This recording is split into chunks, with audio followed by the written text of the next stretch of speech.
I feel like an average Joe, living my life.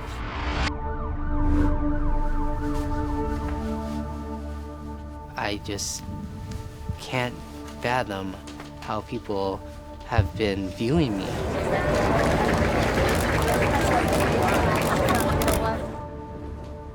It still feels like a surreal experience. So for a while, it has been hard for me to find a purpose in life. But after all that's happened, uh, I, no, wait. On January 21st, 2023, 26-year-old Brandon Tsay disarmed the Monterey Park gunman. Overnight, this self-described average Joe was declared a national hero.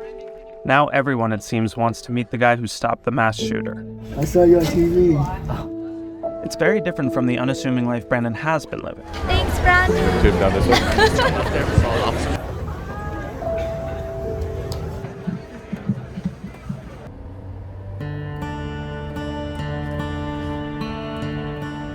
I grew up in San Marino. My parents are both from Taiwan. My dad was the breadwinner. We both spent most of our time with our mom. She stayed to take care of me and my sister. My grandmother and her friends, they all love dancing, Your grandmother founded the studio? 30 years ago, they decided, hey, why don't we open this studio up? Then we could have all our friends, all the people we know come, learn, dance, have fun, socialize. And that's basically how this studio got started. They named it Lai Lai, Come Come in Mandarin. The ballroom was a cultural mix, a place where, say, Russian and Chinese immigrants could pair up for the Viennese waltz. It's been the family business since the 90s. Throughout my childhood, I would come here mostly every week. And my mom, she'll be in the center of it, She would be the person who'd be talking to all these people, introducing them to this world of dance. He was studying computer science at Pasadena City College when he learned his mother had cancer. That was a very difficult time for me. I immediately took a break off of college and wanted to focus on my mother. I wanted to help her because this was the person who had raised me all my life, has stood by my side all of my life. We actually went overseas for her medical treatment. How long were you taking care of her? I was taking care of her around 3 years, yeah. She just rapidly declined in health, and the doctors, one day, she went to go to hospital and she never came back.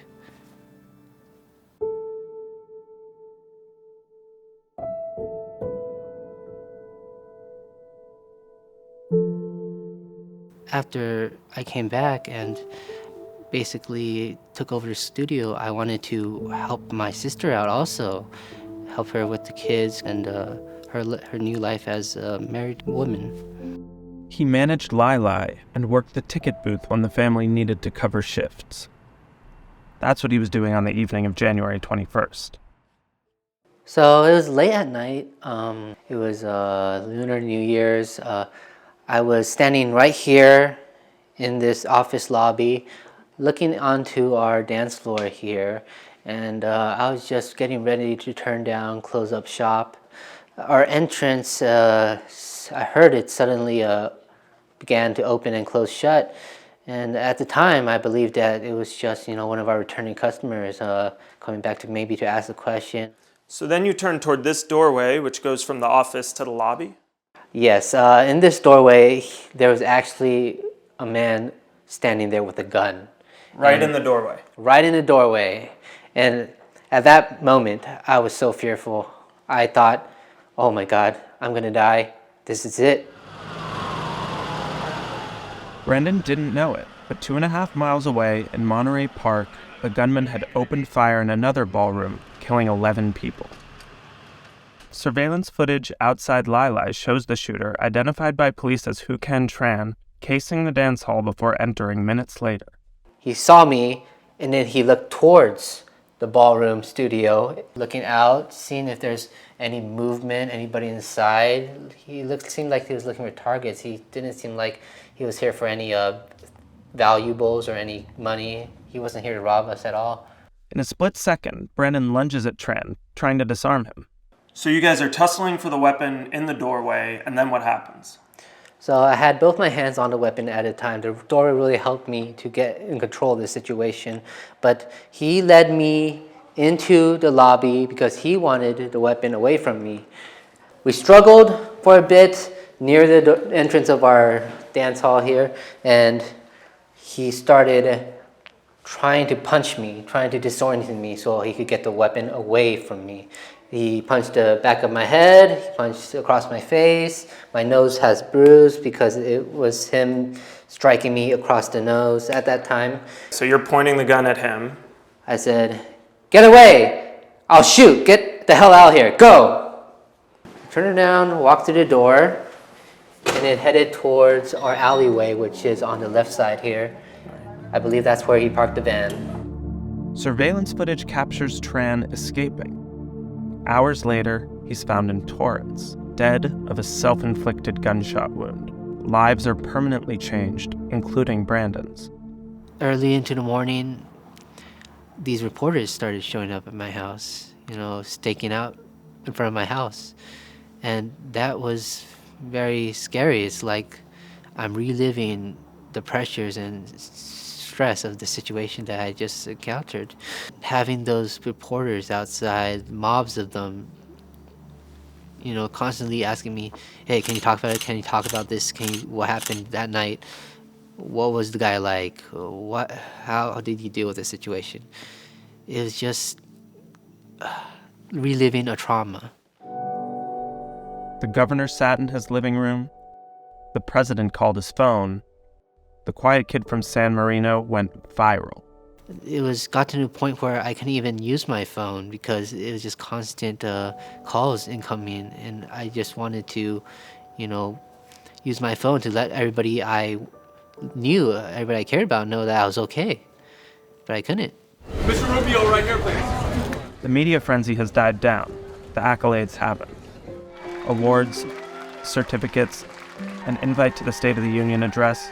The LA County Sheriff even floated Brandon a job as a deputy. Can you guys help me talk him into it? I think he'd make an outstanding law enforcement officer. Brandon, thank you very much.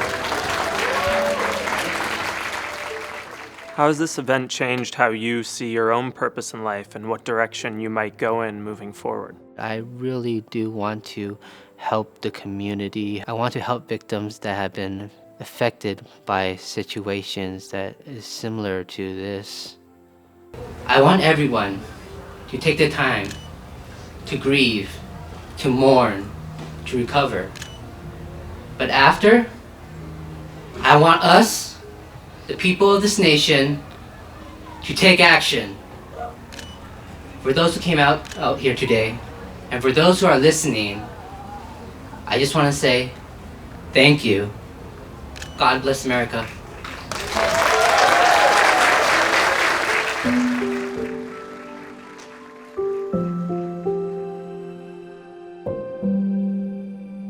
How is your family in Taiwan reacting to this?